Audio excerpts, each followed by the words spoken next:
Hi everybody, and welcome back to Plastic Models by a Regular Dude. Today I want to do something a little bit different.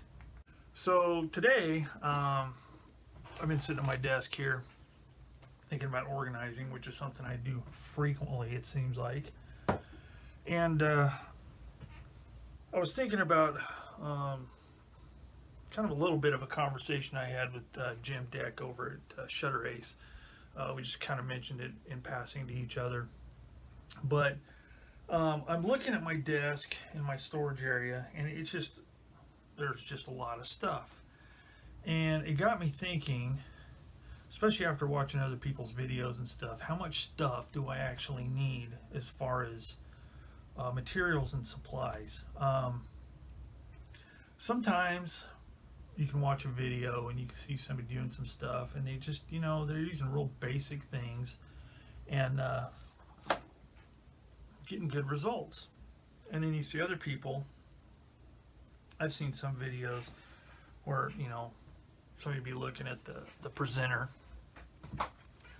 like I'm doing right now, and then behind them would be a wall just full.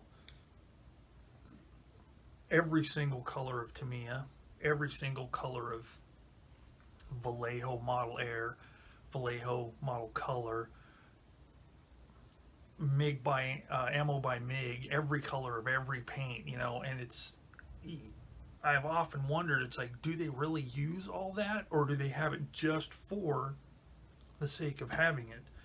And I'm looking at my own little stock of Tamiya paints here, and I have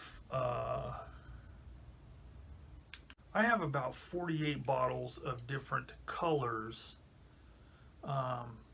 of Tamiya paint. Now, in looking at those colors, how many of them do I actually use? Honestly, I don't know. I don't know how many I use of them. And so it got me thinking, it's like, do I really need all those colors? But then in thinking back as to why I have that many colors, I went through and made a list of the colors I would need to mix, especially because these are the colors that Tamiya doesn't really have available right out of the jar. RLM and RAL colors, German aircraft and German armor colors. US stuff, pretty easy. You use, olive drab.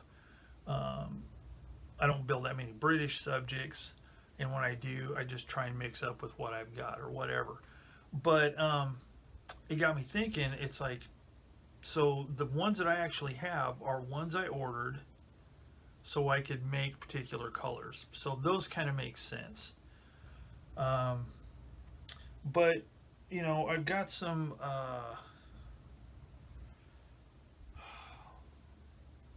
weathering supplies. I've got pigments. I've got clay washes. I've got mud, thick and thin, or splash as one brand calls it. I've got oil paints. I've got panel liner by Tamiya, brown and black. And I started thinking, do I really use all this stuff? So what I'm thinking about doing, first thing I'm going to do is things I haven't used in a long time just because I don't like them. I'm putting them in my old art school supply box, and I'm going to put them up in the cabinet back in our laundry room to where it's out of sight, out of mind. It's stuff that I haven't used since I got it. I maybe used it once, didn't like it, and decided I'm going to pack it away. So I'm going to switch the camera around here real quick, and we'll take a look at some of the stuff that I'm going to be eliminating from the current lineup, and figure out what's going to stay. Okay, so here's an example of some stuff that's not going to stay. I'm not going to get them all out, but I've got quite a few of the Model Master Acryl or Model Master Acrylics. I've got Panzer Olive Grün RAL 6003. I've got Rot Brown. I've got Rust. I've got Insignia Red. I've just got a bunch of these, and you know, I bought them early on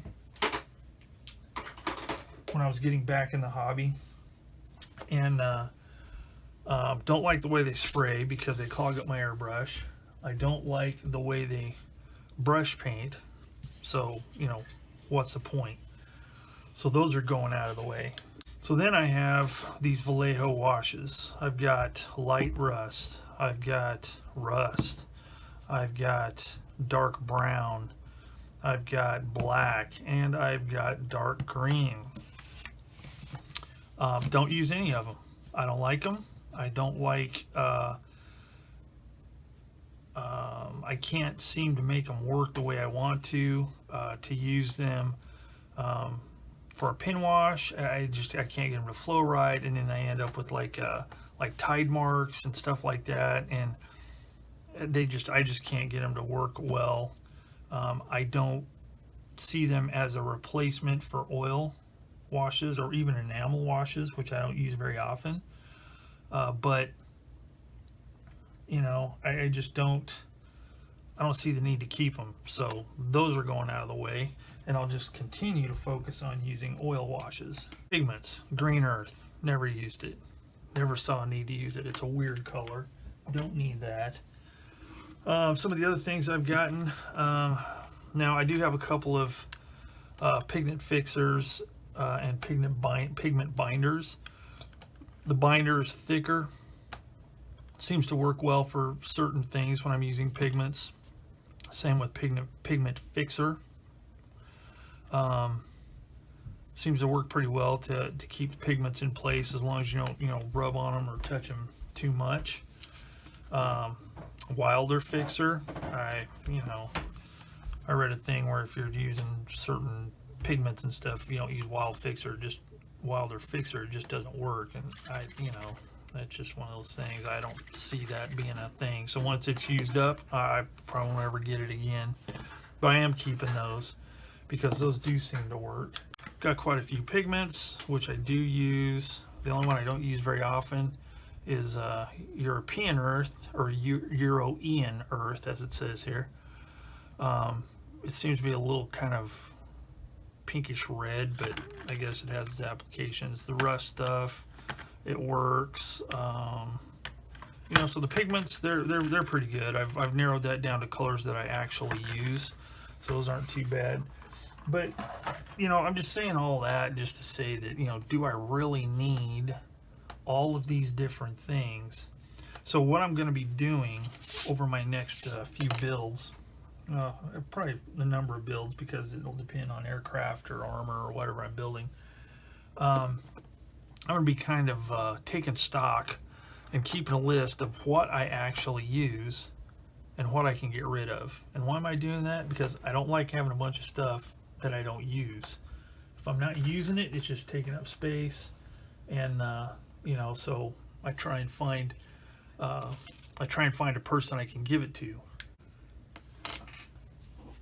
I've got one particular friend that is into armor building, and I've been able to give him some different colors of some things I've tried and haven't, seen the need to keep them. I tried Mission Models paints, and they may be fine, but they don't work well enough to replace my Tamiya paints.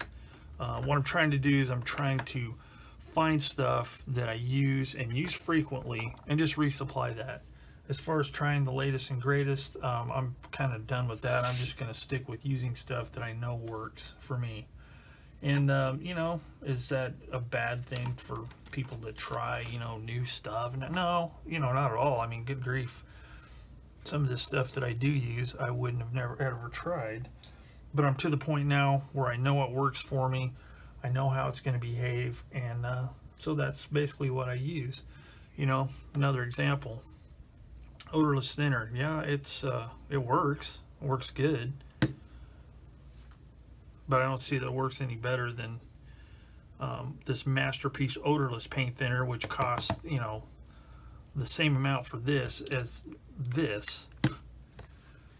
So once this is gone, I just refill it with this, and off I go. So, that's just a little bit what I was thinking about. And tools, pretty much all the tools I have I use.